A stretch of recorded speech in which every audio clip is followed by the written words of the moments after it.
Some people don't die, they're just taken.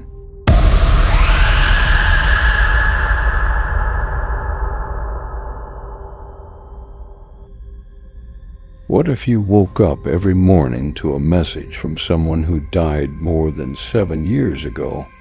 It described a crime that occurred after their death, the details of which were only revealed in secret files. The case was closed, but the messages kept coming every morning with a new crime. Turn off the light and let's see what happens. Daniel, a young man in his late 20s, works as a photojournalist. He thought the past was over with his brother's burial, but he returned with messages from his grave. What happened? One stormy night, while Daniel was editing photos on his computer, his phone vibrated. A text message from an unknown number read, "Tonight, cafe crime repeats. 2:13 a.m., third chair from the left." Daniel knew the story. A murder had taken place in that cafe 5 years earlier. He laughed nervously. It must have been a joke, but still he felt something urge him to leave. Daniel arrived at the cafe. It was dark and closed. He stands by the window and sees the third chair upside down, as if someone had just sat down and left. He remembers the details of the old crime.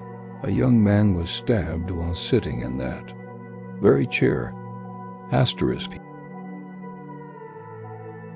He opens the letter again and notices the irregular handwriting. It resembles that of his older brother, Adam, who died 7 years ago in a car accident.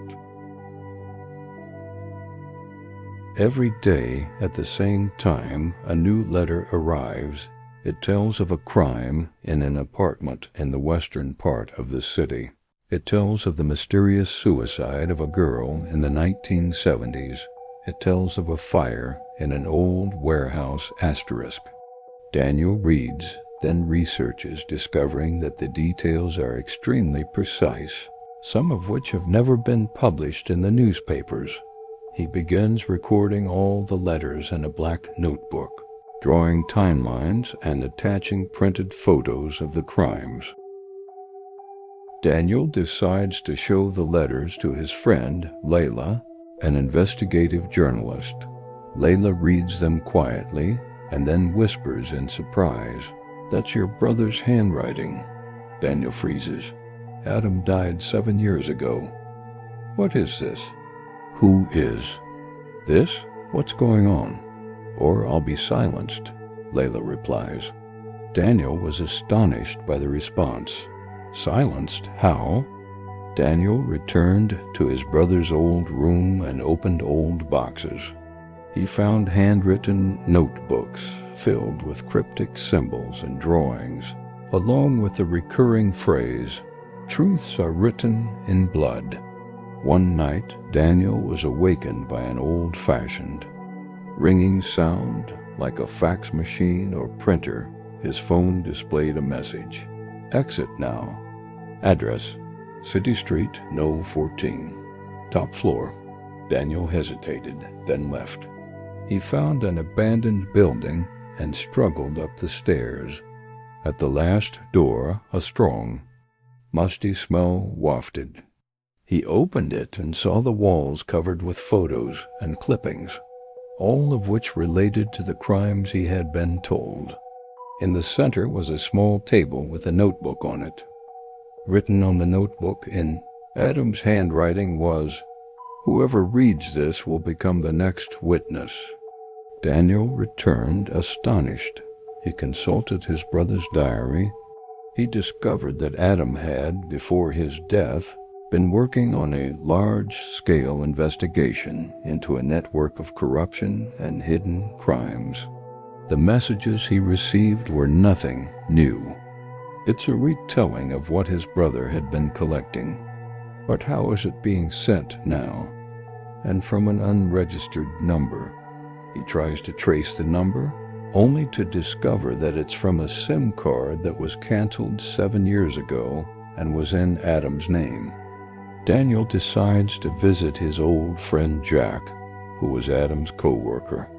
He tells him what happened and asks for an explanation, but Jack gets nervous. "Forget it, Daniel. Some people don't die. They just get taken away. Adam knew something he shouldn't have." Daniel: "You know what? Jack, the messages aren't from him. The messages are from those who kidnapped him. They're playing with you to complete their game." But before Jack can finish, something unexpected happens. Daniel receives a new message. "Jack, crime number 12 is the one who testified and didn't speak." Daniel reads it aloud. Jack freezes. Then he gets up suddenly and leaves without a word. The messages get increasingly harsh. One of them says, "You're next to complete the investigation. If you stop, your destiny will be written in your blood." Daniel begins to lose sleep.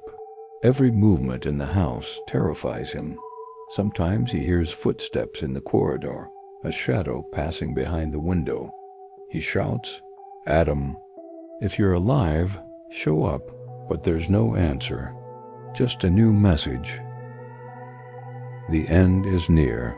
Daniel receives a message specifying a location: the old morgue, midnight. He leaves. The place is dark, filled with metal cabinets. One of the cabinets is half open. Inside is an envelope. He opens it. He finds a picture of himself as a child, holding Adam's hand. On the back of the picture is written in Adam's handwriting, "Your turn is next." His phone rings. He answers. A weak, intermittent voice, as if from far away. "Daniel, listen to me.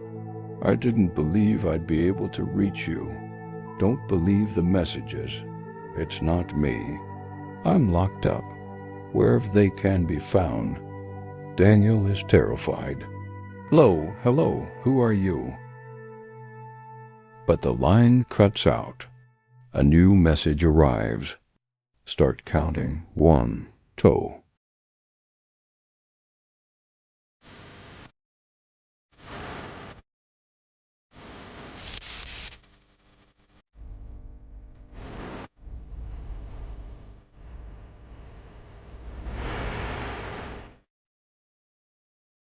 Were the messages from a living brother seeking help, or from his killers toying with his brother's mind? No one knows. But what is certain is that when the phone rings, it might not be just a message. It might be a call from the grave itself. Tell me, what do you think of these messages?